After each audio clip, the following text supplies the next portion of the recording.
इस बिल की मुखालिफत में खड़ा हूं और मोहतरमा मैं आपको एक बात यहां पर ऐवान को बताना चाहूंगा कि जब हमने संविधान को बनाया था, जब बन रहा था संविधान, और उस वक्त में इस वक्त में कितनी गिरावट हो गई है, ज़हनी तौर पर, अखलाकी तौर पर, तहजीबी तौर पर, दिमागी तौर पर, नफ्सियाती तौर पर। जब संविधान का प्रियम्बल बन रहा था अक्टूबर 17, 1949 को मैडम, तो उस वक्त के.एम. पाठक रुकन थे कॉन्स्टिट्यूंट असेंबली के। उन्होंने कहा था कि प्रियम्बल की शुरुआत भगवान के नाम से होगी या खुदा के नाम से होगी। आपको जानकर हैरत होगी कि राजेंद्र प्रसाद साहब ने जाकर कहा कि नहीं, संविधान की शुरुआत भगवान या खुदा के नाम से नहीं हो सकती। वोटिंग हुई, वोटिंग में के.एम. कामत साहब हार गए। जब संविधान का प्रियम्बल लिखा जा रहा था तो उसको भगवान खुदा के नाम से ही लिखा गया। अब वो ऊंचाई और ये पस्ती देखिए आप कि एक कानून ऐसा बनाया जा रहा है जो मजहब की बुनियाद पर बनाया जा रहा है। मुझे शिकवा इस बात का नहीं है, गम इस बात का नहीं है कि आपने मुसलमान को नहीं रखा। मुझे गम इस बात का है, आप मत लीजिए किसी पाकिस्तान से मुसलमान को, अफगानिस्तान से, मुझे उससे कोई मतलब ही नहीं है। मेरे बुजुर्गों ने जिना के पैगाम को ठुकराया। हमने मौलाना अबुल कलाम आजाद के उस जुमले को यकीन किया कि इस्लाम का इस मुल्क से 1000 साल का ताल्लुक और हिंदुइज्म का 4000 साल का ताल्लुक है।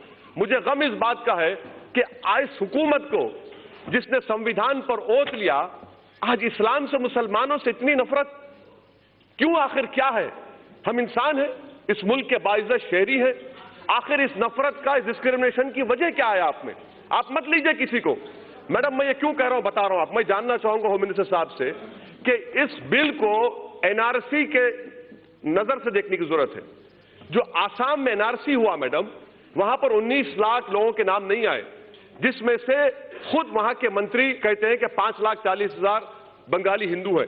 मैं होम मिनिस्टर जानना चाह रहा हूं कि सेक्शन 5 के तहत, ये जो सेक्शन है ना मैडम, सेक्शन 6A के तहत जितने बंगाली हिंदू हैं उन पर जो मुकदमा चलेगा वो अबेट हो जाएगा।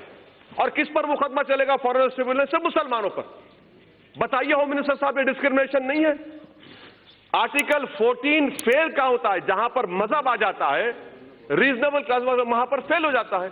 आप एनआरसी आसाम के 5,40,000 बंगाली हिंदुओं के लिए आप यह कानून बना रहे हैं। और जब एनआरसी हो जाएगा, अगर अमित शाह साहब का नाम नहीं आएगा और उन्हीं के पार्टी के किसी एक मुसलमान का नाम नहीं आएगा, तो सीएबी के जरिए अमित शाह का नाम आ जाएगा, मुसलमान का नाम नहीं आएगा। यह इनकी साजिश है कि स्टेटलेस बनाना मुसलमानों को।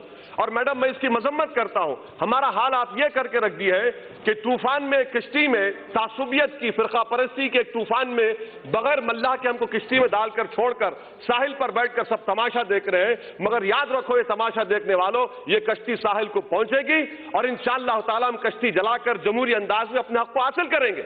ये ऐवान को समझने की जरूरत है। तीसरी बात मैडम जो मैं आपके सामने रखना चाहूंगा कि PoK, sir PoK, home minister साहब अब यह क्यों भूल जाते हैं कि 1/3 एरिया हिंदुस्तान का चीन में है?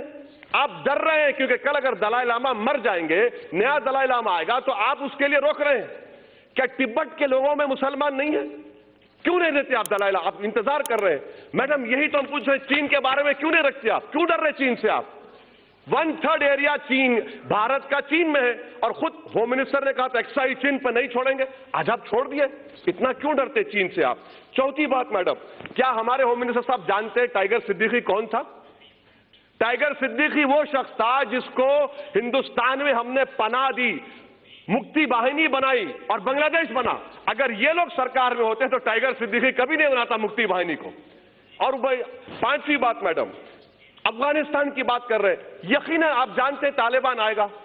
जब तालिबान आएगा तो आपको जरूरत है हजारा की, ताजिक की, आपको जरूरत है भारत में, ताकि हम स्ट्रेटेजिक कंट्रोल कर सके। मगर आपके कानून की वजह से आप उन तमाम ताजिक को, उज्बेक को, तालिबान जब हुकूमत करेगा अफगानिस्तान में, आपका तो काट चला गया। ये आपकी सोच है, ये आपका विजन है।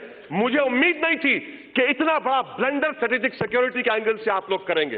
अफगानिस्तान में सिख है, मैं जानता हूं। तालिबान के जमाने में होम मिनिस्टर साहब जानते हैं कि करेंसी का पूरा मामला सिखों के पास था, आज भी उन्हीं के पास है। और क्या गारंटी ले रहे होम मिनिस्टर साहब कि पाकिस्तान को ना हिंदुस्तान के हिंदुओं से मतलब है, ना पाकिस्तान से मतलब है। वो घुसाएगा यहां पर, आप कैसे रोकेंगे? और क्या आप बताएंगे मैडम कि कितने लोग हैं जिनको आप सिटीजनशिप देने जा रहे हैं? नंबर बताइए, स्टेट वाइज बताइए, करोड़ों कह रहे हैं मैडम। और एक बात, ये कानून जो बनाया जा रहा है इसलिए बनाया जा रहा है कि दोबारा पार्टीशन हो। ये कानून तो हिटलर के उस कानून से ही बदतर है, उस कानून से ही बदतर है। कहां लाकर छोड़ दिए भारत को आप?